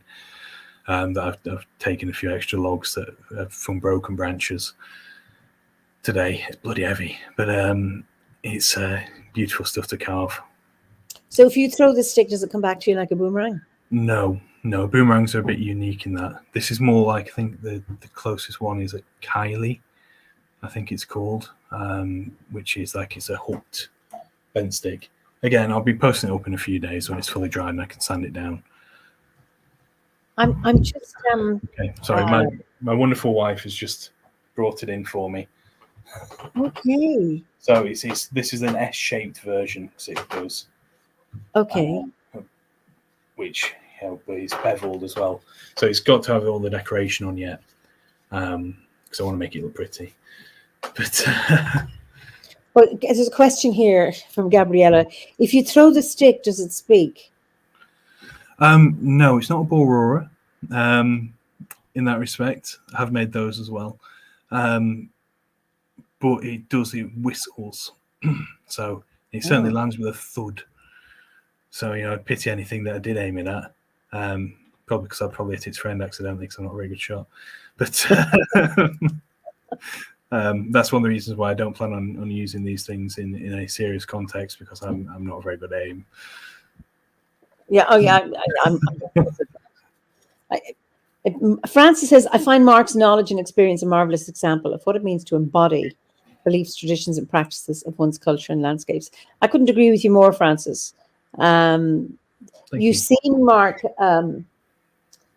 just so at home with this. And when we were sitting in our circle, 2 weeks ago, you and 2 others were working. There was one woman was knitting and another was crocheting.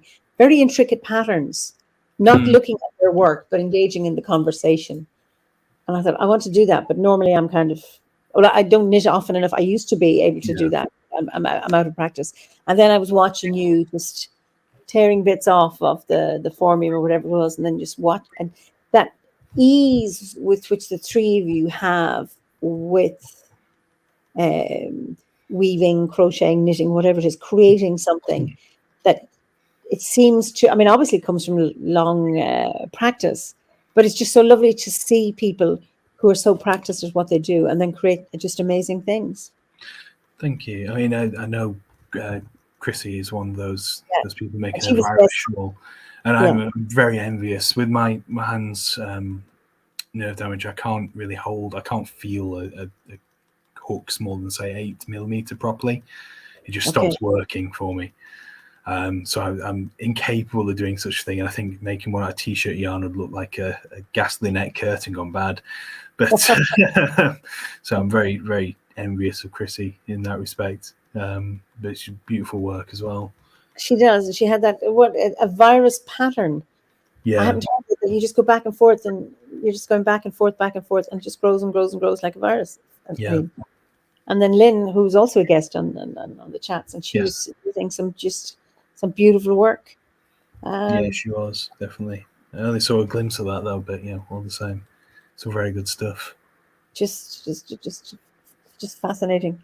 So you're certainly, I mean, an incredible, part of the course. It's about being out in the open air and living out, and and you're certainly well equipped for all of that, being really, really out there, and not being shy just about it. So at ease, not being shy about it, but just so at ease with the landscape. Yeah, I think, to be honest, that's important in so many ways. Because if you're at ease with the landscape of what's outside, you're at ease with the landscape of what's inside. Because if you're not at ease with the landscape outside, you've got something else on your mind, and it's normally something that's to do with you. So I like I said, I like simple things, and sometimes I like to be simple. In that respect, and I think that's half the battle, is actually just putting the complexity away, because life really isn't that complex in a lot of cases.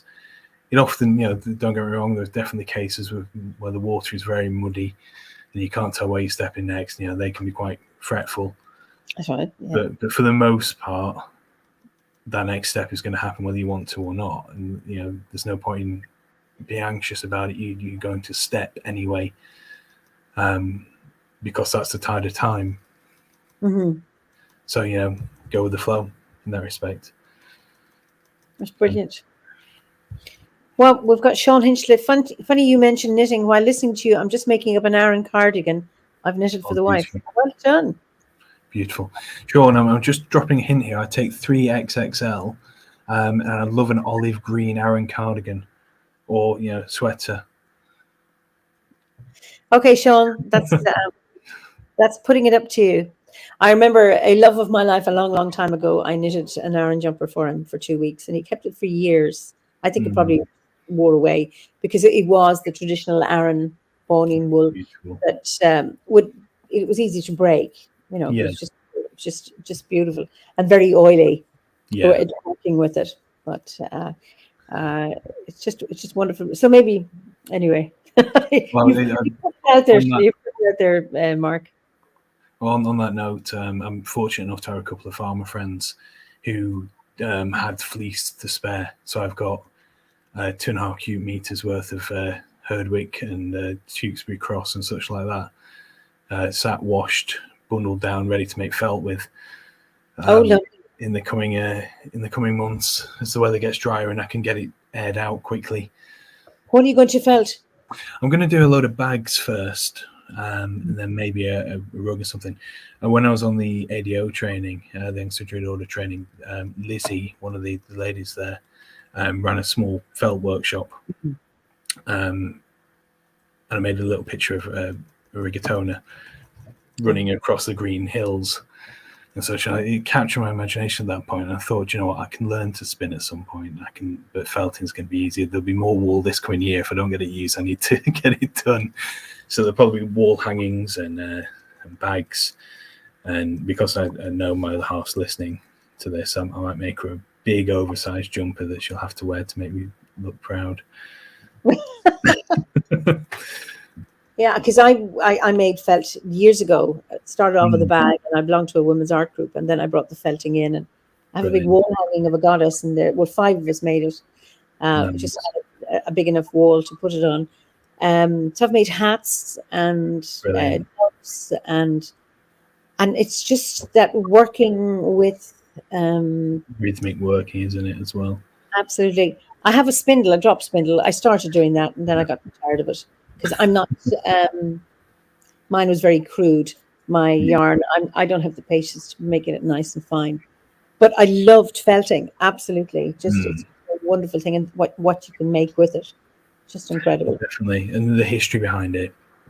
If anyone's not listened to it, there's a book which is available on Audible as well, called "A Short History of the World According to Sheep," which has some fascinating information about sheeping. If anyone's a bit of a wool fetishist or a sheep botherer, it's a book I'd encourage you to listen to or read. It's only a short book, but it's quite entertaining. Brilliant, just brilliant. Mark, you are so talented in so many of the arts. This is from Poppy.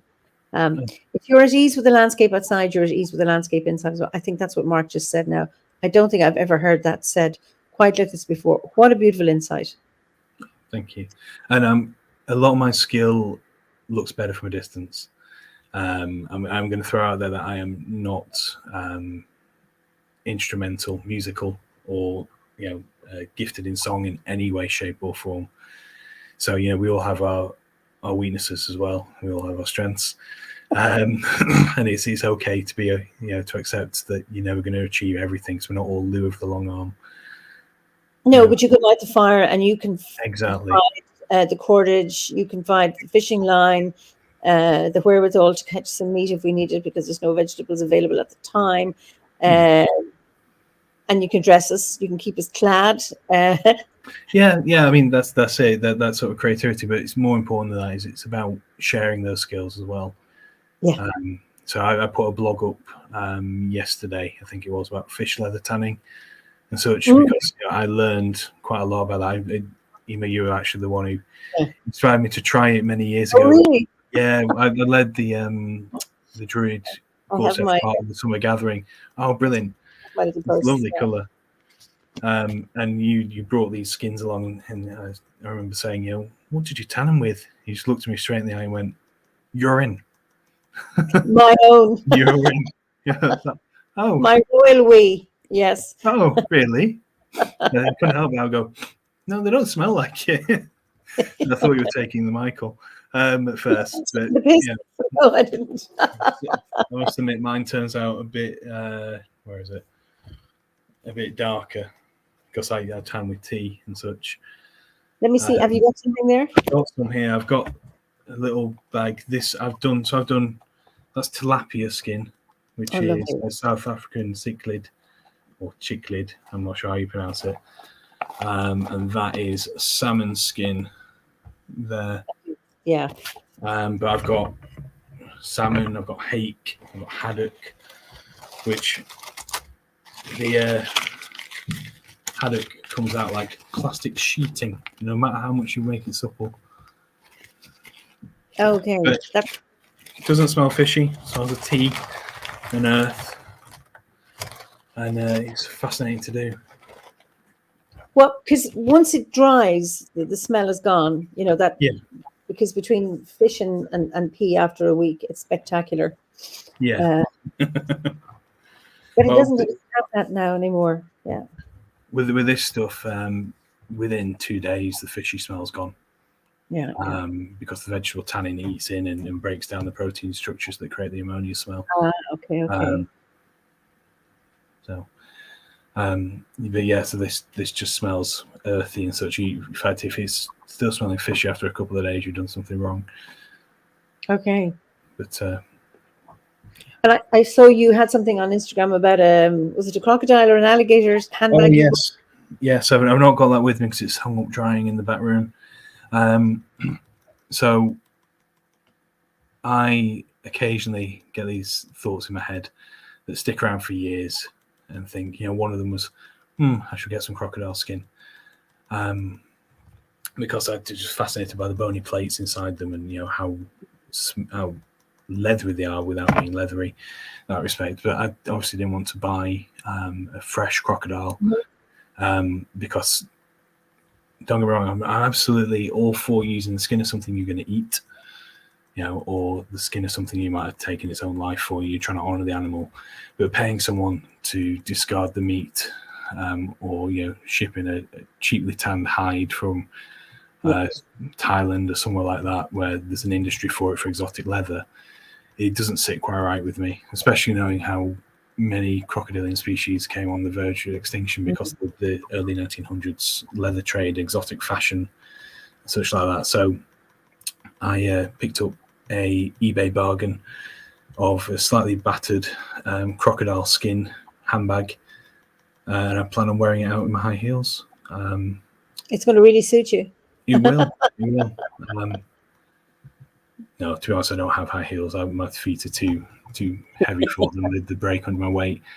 And also, anyone who does want to wear a crocodile handbag, I absolutely salute you. They're not the most practical of things. But I've stripped it down into sheets of the different leather and different hide. And I've started to clean it all off, get rid of the gloopy, gooey paper backing and such. And I'm going to oil it up and try and get it back to life so I can make something from it. So to know the animal a little bit. I was just intrigued by, Lynn says Swan Ellison. Yes, you can see the process on your Facebook page, and I saw it on Instagram. I was just intrigued by you taking the little, because I didn't see the bag until the end, but I heard the discussion and taking the little feet out, and then I went, oh, that's what it looked like. I was just fascinated. Well, they weren't actually feet. There were claws?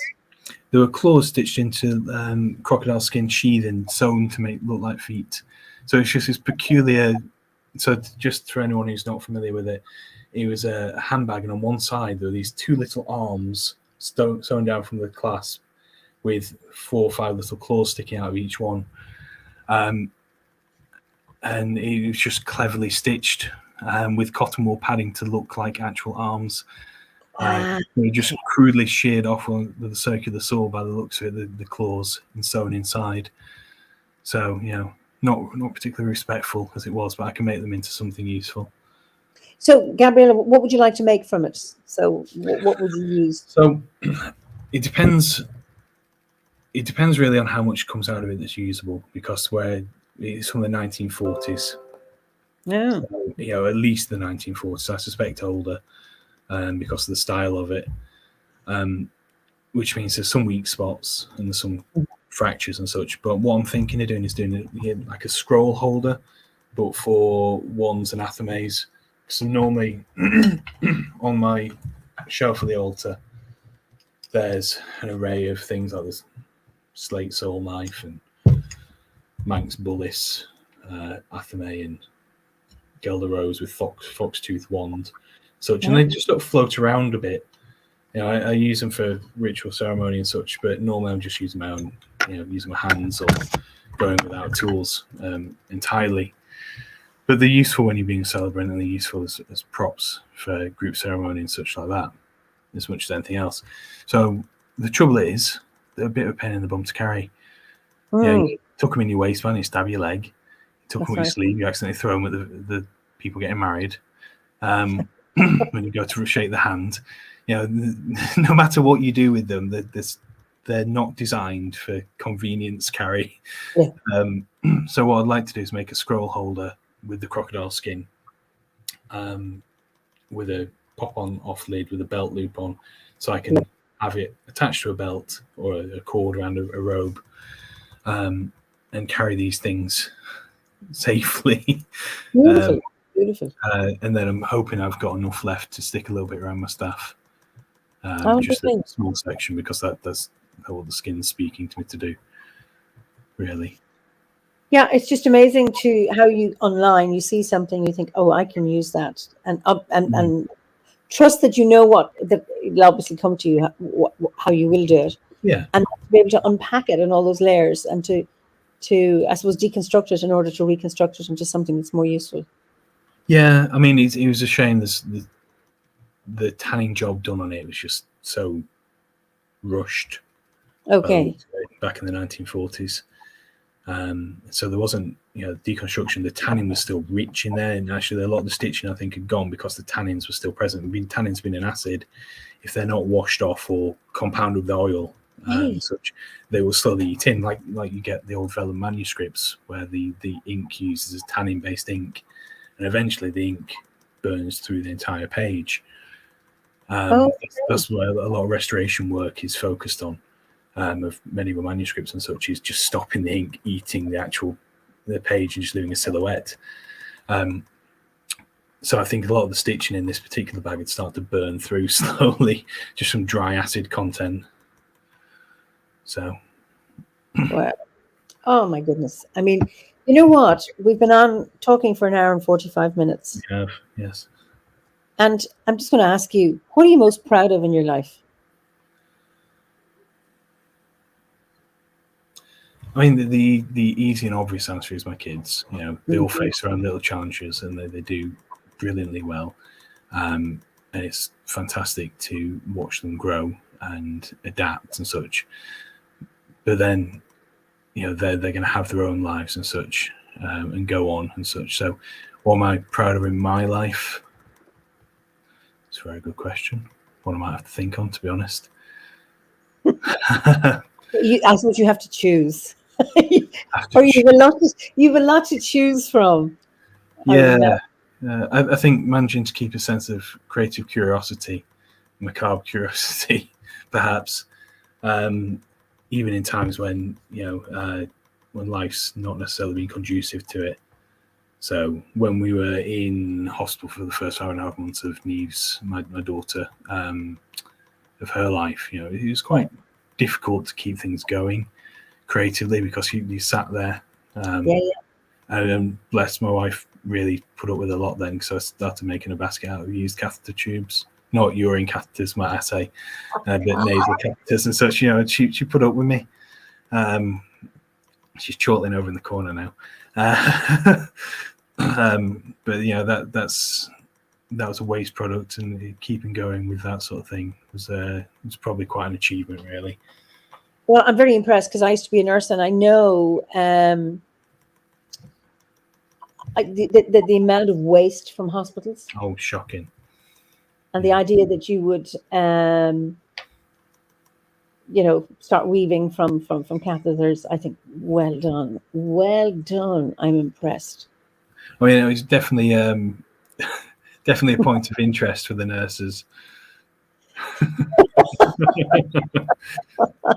I can well imagine because usually everything goes into a bin. It's just lovely to be able to do that. Yeah. So Stephanie Kelly Sepich says this is all just fascinating to learn about. Mark should write a few how-to books. I'd love to learn more. So it is on the cards. There's a couple of different books that are part done and have been part done for quite a while. There's an animist druid book that should be coming out. There's a gory occult murder book that's in the process, obliging my darker humor. And there's hopefully a couple of short how-to books for things like tanning and using natural materials and reading the landscape and such. But it's getting time to sit down and do it. Well, I think, I certainly look forward to seeing them, and I know that our viewers will too. I mean, that'll be then. So the next time I ask the question, and what are you most proud of? It's like getting time to write books. It's so hard to choose. Because Jamie says, it must be my toughest question. I think it is. It is a very tough question because what you're doing is laying yourself out there. This is what I'm proud of what I have done. It's not an easy one, but I think part of my asking it is that it's an acknowledgement not just to us, the listeners, but to yourself, to actually able to own what it is you're proud of. And we're not talking about pride, the kind of thing that goes before a fall, but to actually acknowledge what it is you're doing and that you like. I don't know what's your wife's name? Zana. Zana, I know she's there. I don't know what she's thinking. Yeah, But sorry. she's listening to this. But I think it's just lovely. I think it's a great question to ask. But I just love hearing the answer. Yeah, I think that's fair. You know, and here's Philippa saying, "What a talent, McMahon." Thank you. And then Gabriella says, "I find making it in life up to this point is an achievement to be proud of." Absolutely. You're not wrong, Gabriella. You're not wrong. That we've survived in spite of ourselves, that we get. Oh, the amount of silly places I've been walking and horse bones I've been halfway down a hill for. I'm surprised I'm still here sometimes. I just really struck your energy and hunger for the mystery and the magic in the landscape. It's you're very skilled, so I see the adult in you doing it, but there's also some childlike curiosity about it, to enter into the world of magic in the landscape and come back with these gifts or these treasures. It was just so lovely to see that in Penmine Mawr. Just lovely. Okay, your biggest challenge that you've overcome. Here's another hard question. It is a hard question, isn't it? I'm not sure.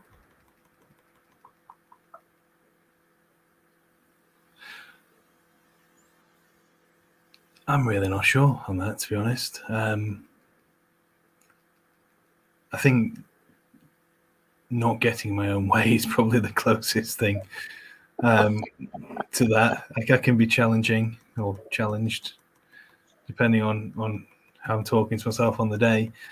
But I think a lot of it is literally just, fear of failure is probably the biggest challenge out there. And I think, managing to start something new every time. I mean, I'm going to show you now. This is a Christmas tree whisk made from the tip of a Christmas tree woven in. It's a failure, but it's a learning as well. I had to glue the damn thing together at the end because I just couldn't cut it right, and the branches weren't. The curly bits. These were branches. This is the tip of the tree. The tip came out here, and these are the branches around it, and they're soaked and bent back in. I could not do it right. I'll do it better next time. Okay. Yeah. So in a very basic literal failure sense, that's there. I think there's always that fear of not actually being able to communicate into the actual world what it is you have in your head.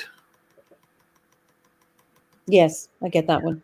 To actualize the vision of what it is, especially when there's certain things that you just keep trying and you just don't get. Yeah. So I think that's probably the biggest actual challenge. I'm always fascinated with people who keep trying. Yeah, I'm very trying. Yeah, many ways of interpreting that. Yes.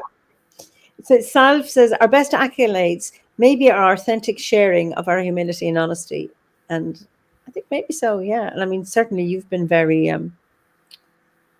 very open about this. It's just been lovely to hear you share all of this. And Anne says, this conversation was truly rooted in the land. Thank you so much. Okay. Now, there's some suggestions what you can do with your whisk. Oh. You can add feathers to it with glitter and make it a fairy toy or a cat toy. Anyway. I could, yes. Yes, I've got some feathers drying for quill making. So I could spare a couple of those. Compost it. Anyway, we've come to the end. I mean, this is... it's just been an absolutely fascinating conversation. And so I usually might end my two questions, what is your favorite season and what is your favorite ceremony mark the wheel of the year? The season that I'm in is probably the best way for that. Every season has its little charm. Spring is verdant and it's new life and it's exciting things everywhere. And somewhere everything's settled down and you start to get the flowers and the bees and the honey. Autumn, you've got things just dripping with fruit, and then the magic of the change in reverse. And then winter, you've got the hidden scarlet elf cups and, ice, which you'll never see in exactly the same pattern again. That's right. And all that sort of stuff. And then as for favourite ceremony,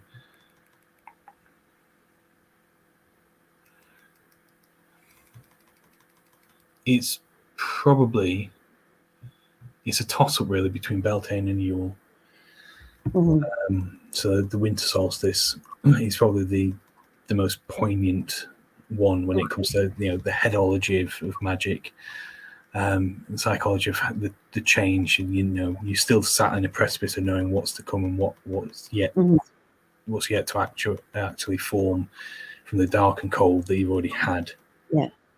But then Beltane's just that magic of creation, and I think our kids are Beltane babies. Conceived or born? Conceived. My daughter was after a Bealtaine ritual. Oh wow! So,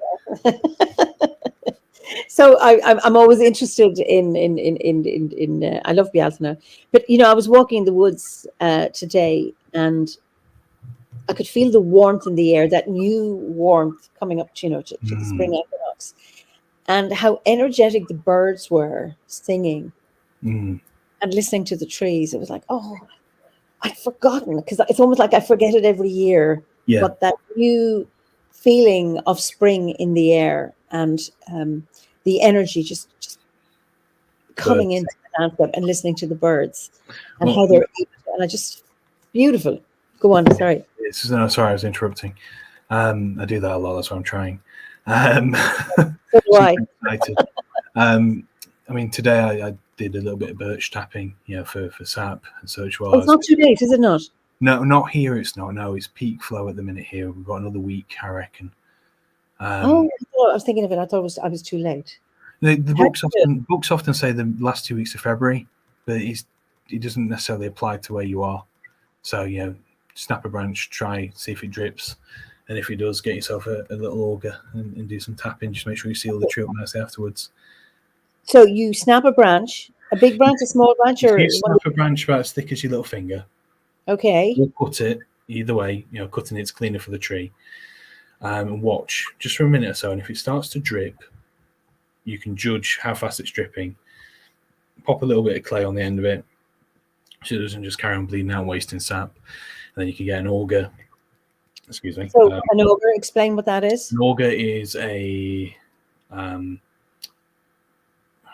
it's like a Archimedes screw, with a little screw on the end. So, and if you haven't got one, how do you make one? The best thing to do, to be honest, is either contact your local blacksmith or buy one on eBay.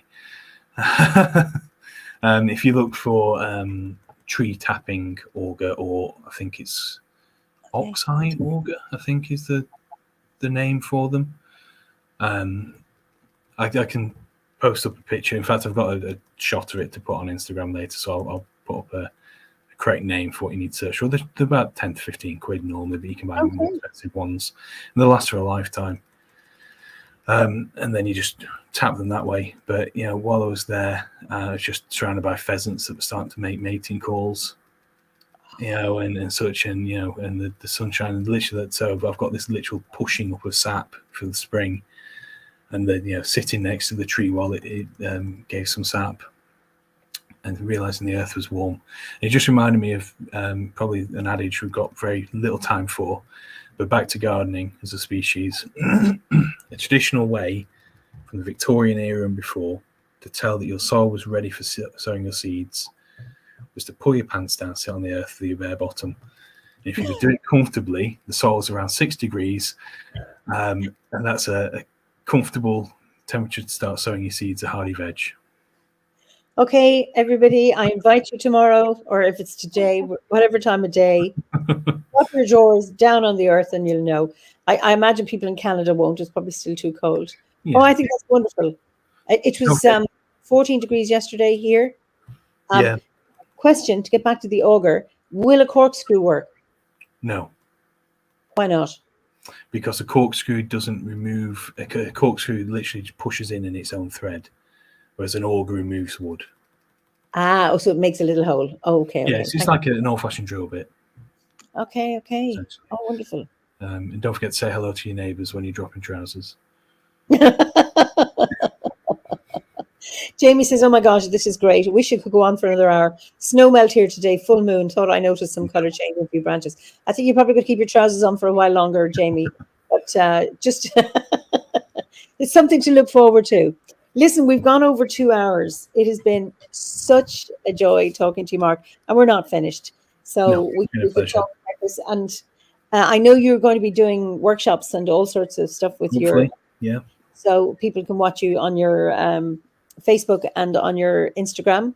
And maybe you can advertise it on Touchstone or in the OBOD members group or something like that. It's just been such a joy talking to you.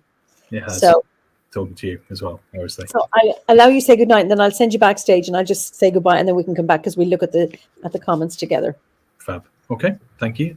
Thanks for listening to me waffle on and looking at my pretty crafty things. I hope it's been useful and inspiring to you. And if you've got any questions, do follow me on social media and ask. Thanks. Goodbye. Okay. Thank you. So it's just been such an enjoyable. I see Ferdy as somebody who talked more than you.